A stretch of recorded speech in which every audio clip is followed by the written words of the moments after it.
Yes, maraming salamat, Rob. But before I do, nais ko lang sabihin something very brief.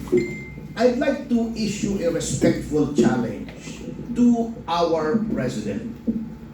Mr. Marcos, di ba ang narrative na iyong pinopromote ay hindi ako kasama dyan sa mga flood control scandals na yan. And in fact, ang sabi mo, ako nga ang nagpa-imbestige. Sinasabi mo yan constantly to your mouthpiece. At sinabi mo pa nga, di ba, noong ikaw ay nag-speech nung SONA, mahiya naman kayo.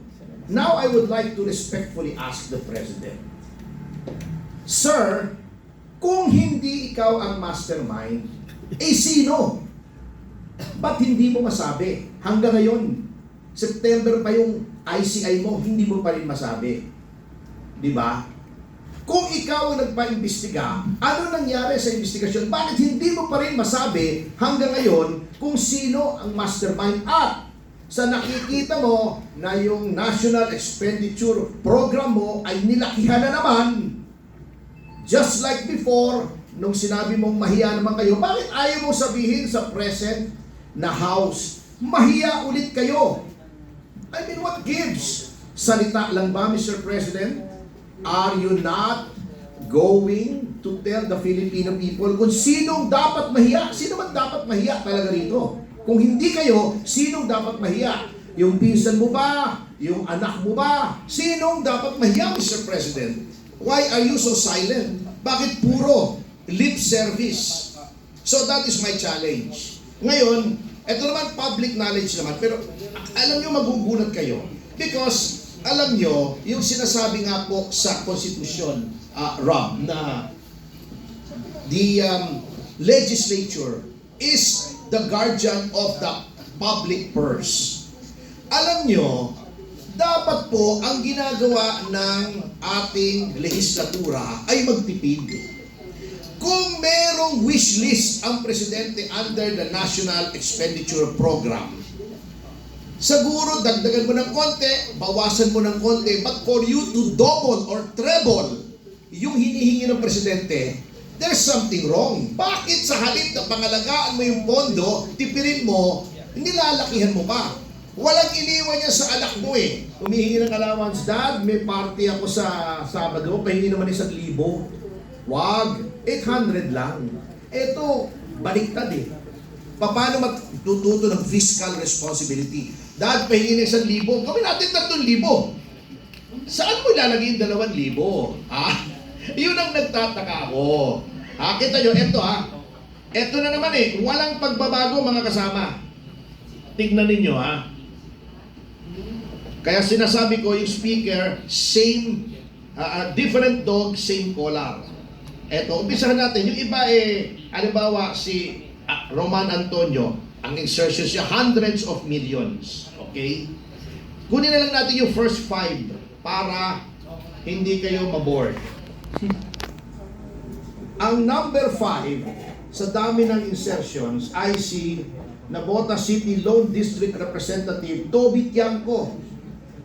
Ang hiniling lamang sa NEP para sa NCR niya, yung kanyang distrito, ay 362,362 million. Ang in-insert niya ay 754,000. Doble. 754 million. Million, 754 million. For a total of 1.116 billion pesos. Mas malaki pa yung insertion kesa sa nakalagay sa NEP.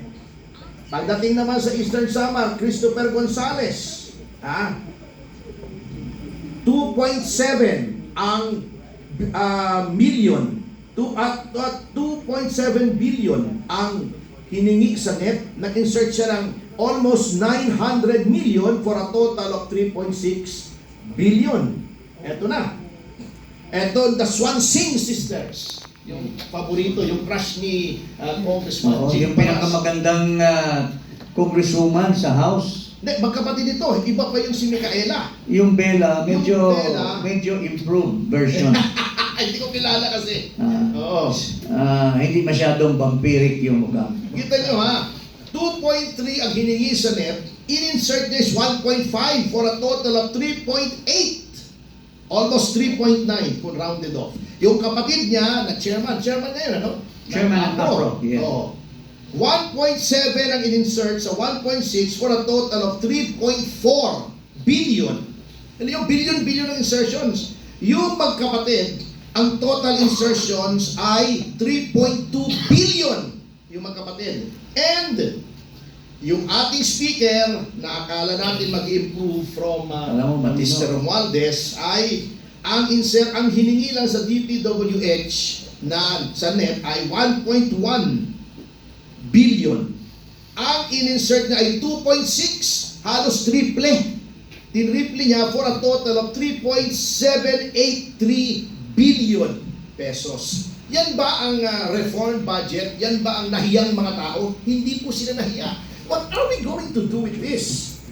Bago si Vince Dizon, sapagkat alam naman natin, alter ego siya ng presidente, kunyari pa, binawasan niya, bago nag-sorry, insufficient data daw, ginastify pa niya yung increase. Kaya daw ganyan lang maliit, kasi mali daw yung finid niya sa presidente, doon sa NEP. Can you imagine, for someone to admit that he should have been fired on the spot?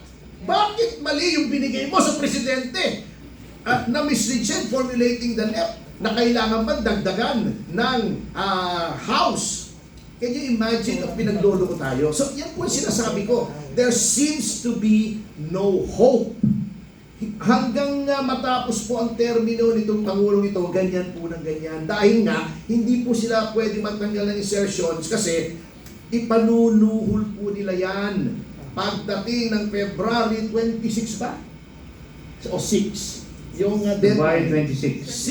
6. Yung Pagdating ng February 26, deadline of the 1 year. kakailanganin nila yung perang yan. Sapagkat katulad nga na sinabi ni Chairman Cardema, depende ang budget mo doon sa agreement or disagreement mo doon sa pinagagawa nila sa iyo. Ayaw mo pumirma, wala kang budget, pipirma ka, sagana ka sa budget. So yun po ang malaking problema kung bakit hindi, never, na mare-reform ang ating budget. Okay. Just a speculation from any one of you, particularly dun sa Vince, telling na mali yung finid ko, what could have happened between the President and himself dun sa possible na conversation kaya na nangyari? That's why he actually, during the BICAM was enforcing na dapat ibalik yung, yung amount na gusto niya. What could have happened? What kind of conversations and ano yung naging purpose doon kung bakit sabi ito okay na to, that was what they submitted, and eventually ngayon naman sasabihin mali yun, dapat ito yung tamang amount, kung may speculations lang kayo.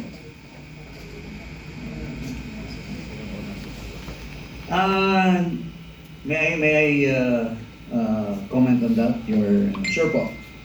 Well, unang-una, kailangan po malaman ng ating mga kababayan kung ano ba yung National Expenditure Program. Una muna i-define natin kung ano po yun. Kasi po, yung National Expenditure Program, budget ng Pangulo yan. Ibig sabihin, sa ating saligang batas, tuwing taon, obligado ang ating Pangulo na magsumite ng budget para sa kanyang panggobyerno. So ito po yung definition ng National Expenditure Program, which is included in the mandate of the President under our Constitution. The Philippine President's proposed national budget for the upcoming fiscal year. Yun po ang National Expenditure Program. This is prepared by the DBM and submitted to Congress for deliberation, acting as the basis for the General Appropriations Bill, which eventually becomes law. So, ibig sabihin, bago ipipresenta yan, every I think sometime in the month of August, after the State of the Nation address, obligado na magsumite ang ating Pangulo ng kanyang iniisip na ano ba ang pagpapatakbo ng gobyerno. Magkano ang kailangan na pondo para ayos ang pagpapalakad ng ating gobyerno. So, ibig sabihin, ano ba ang NEP? Bawat departamento ay gumagawa ng kanilang budget kung ano ang mga kailangan ng bawat departamento. So, pagdating yan sa Kongreso, re-reviewin lang. Kaya dapat ang ating Pangulo, kung matalino siya, kung maayos siya, matino siyang Pangulo, hindi pwedeng palitan yung kanyang budget. Busisiin lang ng Kongreso yan, pero pagdating uli sa tinatawag na General Appropriations Bill, yung gusto ng Pangulo na sinabit niya sa NEP, hindi dapat sana ang tatanggapin niya. Pero kung imamanggel na yan, or iba-iba na ang siyempre, aangal dapat ang matino na Pangulo. Di ba? Bakit wala ito? Ito yung, halimbawa, Department of Public Works. Ano ba ang gusto ng Pangulo nung sinabit niya sa NEP? Gusto niya itong ma-address itong mga expenditures na ito na siya yung makapagpabuti sa infrastructure program. Tapos biglang pagdating ng General Appropriations Bill, wala na yung mga gusto niya. So, ibig sabihin, under the Constitution, ikaw ang Pangulo, mayroon kang power of tinatawag na veto power.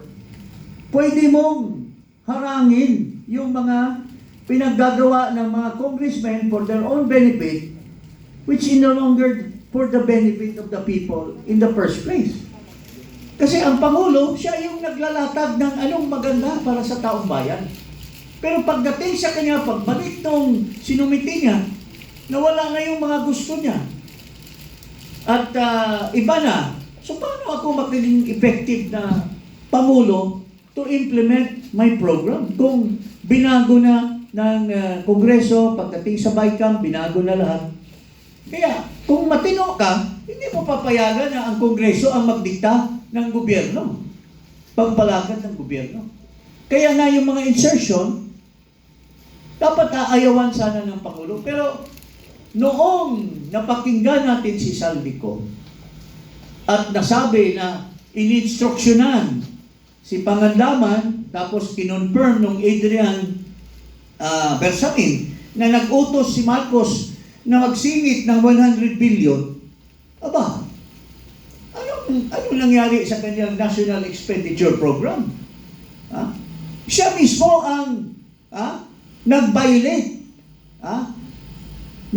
nag-giba ng kanyang National Expenditure Program. Kaya hindi matino ang gobyerno. Kung ikaw presidente, baguhin mo.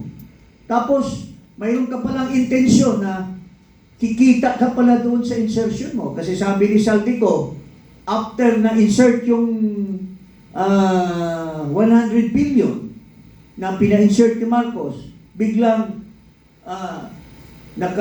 nakakuha siya ng kickback na 25 billion at binigay niya kay Marcos. Anong klaseng presidente mayroon tayo? Walang hiya kang presidente ka. Sasabihin mo, mahiya kayo, pero ikaw pala ang numero 1, walang hiya. What kind of Kaya ako, nananawagan sa ating mga kababayan. Papayag ba tayo na ganyan kamagnanakaw ang isang presidente, according to Saldico, na kumukuha ng 25 billion? Maliban pa doon, mga kababayan, doon sa mga nilatag nilang insertions na hindi po nakaayos doon sa National Expenditure Program. Kasi ang na-insert sa 2025 budget ay nasa 280 billion, more or less. Ang binito lang ng ating Pangulo, 29 billion. So napakalaki yung, maliban doon sa 100 billion na pina-insert niya, mayroon pang mga ibang in-insert. At doon sa portion na yan, which went back to Bulacan, Sabi ni Saldico, 52 billion ang nakalap ni Saldico na kickback at binigay niya kay Romualdez at kay Marcos. So matino ba yung presidente na ganyan, mga kababayan? Ako po'y nananawagan sa ating mga sundalo, sa ating mga pulis. Matino ba ang ating Pangulo na kumikita sa sariling pera ng mga taxpayers, sa mga naghihirap na taong bayan? Is that the kind of president? Kaya nga po, kung matino itong ating ombudsman, kasi sinasabi niya, ito, kilala ko ito, na itong ating ombudsman, at doon sa kanyang interview, sabi niya, wala na akong ibang hangarin, kaya ako pinilit na maging ombudsman kasi gagawin ko ang tama. So, nanawagan po kami sa iyo, ombudsman, kung naimbestigahan ang ating vice presidente dahil pinahila nila ng plunder, there is no hindrance for you to investigate the president. He may be immune from suit, but he is not immune from investigation. You should show to the public the accountability of the president. Kasi may nag-akusa sa kanya. Inaakusahan siya ni Saldico na hindi lamang 25 billion at 52 billion ang kinita mo kasi sa 2025 budget lang yan. What about the 2024? What about the 2023? Magkano kinita mo, Mr. Pangulong Marcos? So, bakit hindi, alam mo, sa ating proseso ng batas, pwede kang magpadala ng isang investigador sa kung saan man si Saldico, pwede mong kuhanan ng deposition si Saldico. Kung ikaw ay talagang masigasig at gusto mong talagang you go to the bottom of the corruption in the country. Kasi wala nang control over you si Marcos Na-appoint ka na. Pareha lang yan sa Supreme Court Once you are appointed, you are no longer within the reach of the appointing authority. You can do your thing for the good of the people. So, yan, pwede mo imbestigan. Pangalawa, sinasabi ni Ping Lacson, hindi daw si Presidente ang nagpa-insert, kundi ginamit lang ang pangalan niya ni Pangandaman. Ginamit niya ang pangalan niya ni Adrian Bersamin. Bakit hindi mo imbestigahan itong dalawa? To go to the bottom, who is telling the truth? Is Marcos telling the truth? Or is it Adrian? Or is it Amina Pangandaman? Lalo na yung Jojo Cadiz na tumanggap ng 1 billion according to Saldico para kay McCoy. Why don't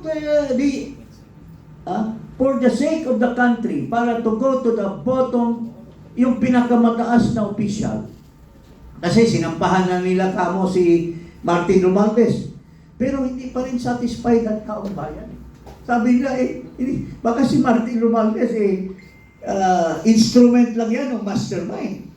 Para talagang masabi na may katotohanan yung sinabi ni Marcos na mahiya kayo, dapat clean na clean siya. Pero, how can he prove that he is clean when he is not being investigated? Yung ICI na ginamit niya to investigate hanggang dito lang. Pero, it's beyond reach sa kanya. Kaya sabi ng mga tao, useless yung ICI kasi, halimbawa, si Sandro Marcos, inimbestigahan. Sabi niya nung una, I am willing to dispense the ICI to have, brought in public yung testimony ko. Pero sabi, wag na. Halimbawa, doon sa testimony ni Sandro Marcos, it was found out na totoo yung mga insertions niya at he made money out of it. Tapos, the ICI is about to file. Sasabihin ni Marcos, ay huwag niyong isali yan, anak ko yan. Saan ang katuturan ng ICI na yan? Kasi ang may control sa report at sa endorsement sa ombudsman is still the president. Siya gumawa ng ICI na yan. So, anong saysay ng ICI? Kaya nga, sinabi sa akin ni Babe Singson, akong unang nakakalap nung sinabi ni Babe Singson that he was resigning kasi ginagamit lang siya. Yung kanyang kredibilidad, ginagamit lang ng ICI. At muro-muro lang ang ginagawa ng ICI. So, yun po mga kababayan. Ilagay nyo sa pag-iisip nyo. Kayo, nakikinig, kung nakikinig kayo sa sinasabi ko, I am calling the Ombudsman to investigate Marcos Jr., itong Pangulo ng ating bansa. Dahil may aligasyon na siya ang pinakakorap. At yan ay upon the personal knowledge of Saldico. Bakit tayo maniwala kay Saldico? Kasi pareho lang yan sa mga 5 magnanakaw. Hinold up nila yung bangko. Kasama sila lahat. Eh noong nag-run away sila, may nahuli na isa. At ito ay ininterrogate ngayon ng policeman. At sabi niya, ay ang mastermind po namin, yun si, Makoy Madriaga. Ang isang kasama namin, si Martin De Lima. Oh. Ang isang kasama namin ay si Ping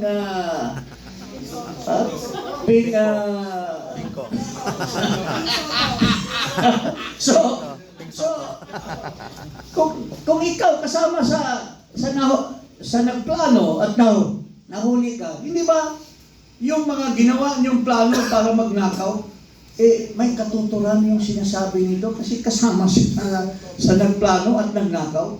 So ganoon din, kung isa sa mga magnanakaw, si Saldico, at nahuli, at siya ngayon na nagsasabi na si Marcos ang nag-utos sa akin na maglatag ng insertion, hindi ba kakapaniwala si Saldico?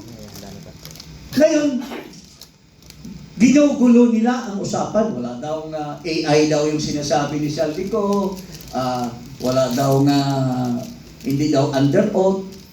Hindi po totoo yan. Personal knowledge and under the rules of the Ombudsman, evidence can be had in any form. Nasa probative value na, pero para sa akin, napakataas ng probative value nung sinasabi ni Saldico. So, kung karapat-dapat na imbestigahan ito, at karapat-dapat na nandyan si Attorney Boying Rimulya, nakuha na niya yung gusto niya maging ombudsman. Ngayon, dapat makuha rin yung gusto ng taong bayan na ipakita mo sa kanila yung katotohanan. Yun po ang hinaing ng taong bayan sa ombudsman. Please investigate. Unang-una, si Saldico. Investigate Adrian Bersamin. Investigate Amina Pangandaman. Investigate Jojo Cadiz. Because ito yung makapagsabi. Kung wala nang saysayang investigation sa Senate, yung Blue Ribbon Kasi nagpakita na ng bias si Bing Lacson. Yung ICI, wala namang saysay. Kung imbestigahan mo si Marcos, siya rin ang magde-decide kung tama ba o hindi. So it remains with the Ombudsman, mga kababayan. Yun ang last bastion of determining accountability ni Marcos Jr. Yun po ang masasabi natin ngayong umaga.